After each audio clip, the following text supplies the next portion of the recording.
Dear students, today we are going to start the new chapter, alternating current. Well, we will deal extensively about this variety of current. We have initially the mankind learned about DC currents. DC currents are those in which flow of charge is always in one particular direction. Means it is due to unidirectional flow of charge through the conducting material. Maybe it may be a solid, it may be a liquid. One type of charge keeps flowing in one particular direction, and if it happens that there are two opposite charges both moving, then one charge will be moving in opposite direction to the other one. The current constituted in that manner is taken as DC current. But today we will talk about alternating current. Well, this alternating current is another variety of current in which charge do flow in one direction for certain period, but after the completion of that period, means after the completion of half cycle, it starts moving in reverse direction. So that is reversal of direction of flow of charge. And also in this type of current we have the magnitude of current varying. Now there could be more than one type of alternating current. Say for example a wave which follows the sinusoidal nature, and so like is like a sine wave, then therefore we call it sinusoidal wave, and that is the common form of alternating current, which is also called sine form of alternating current. But apart from sine form of alternating current, we have other types of other forms as well. Say a square form of alternating current, sawtooth form of alternating current, and something irregular type of alternating current, means in which case the currents, the charge, the flow of charge keeps reversing. That is fundamental. The magnitude of flow of charge, means charge flown per second, also keeps varying with each time, and that means such type of wave are in general called alternating current. But we are commonly using this type of current, which is sinusoidal wave. You see, alternating current is a current having magnitude and its direction both varying regularly. Means after certain period of time it varies, and then the variation in magnitude could be spontaneous and continuous, and it may not be continuous while we talk about sawtooth wave or square wave. You see the magnitude though varies, but it may not vary for certain period, but it may vary after that. So in this case square tooth, but in case of sawtooth, you see it is varying continuously. And for irregular we don't have any regular pattern for variation in magnitude. But in all case invariably the direction of flow of charge keeps reversing after certain time, means after half cycle. So that is called alternating current.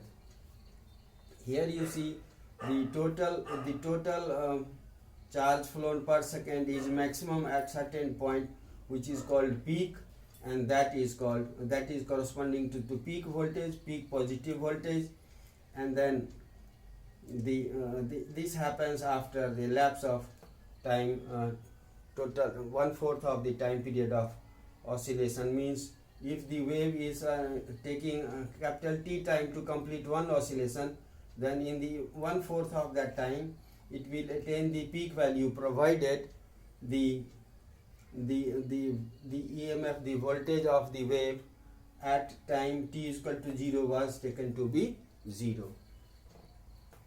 So means after, if this at t is equal to 0 the voltage is 0, and after lapse of time t by 4 the voltage becomes maximum. This is positive peak voltage, and after a lapse of another t by 4 time, that means after a lapse of total t by 2 time, capital T by 2 time, the EMF again becomes 0.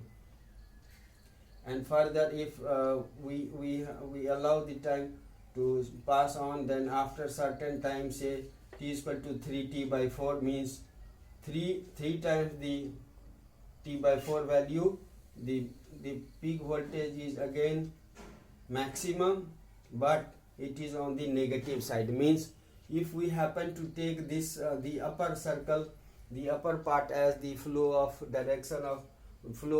charge in a positive direction, then in the lower half, this lower half cycle, the lower part of this wave, the charge is flowing in reverse direction, reverse to that flowing in the first half cycle.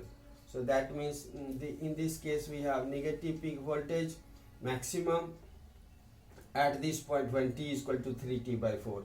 And finally, when t is equal to capital T, that means after a lapse of one time period, the voltage becomes 0, and the phase is 0 at t is equal to 0, phase is 90 degree at t is equal to t by 4, and phase is 180 degree at t is equal to t by 2, and phase is 270 degree at t is equal to 3t by 4, and phase becomes 0 or 360 degree at time t is equal to capital T.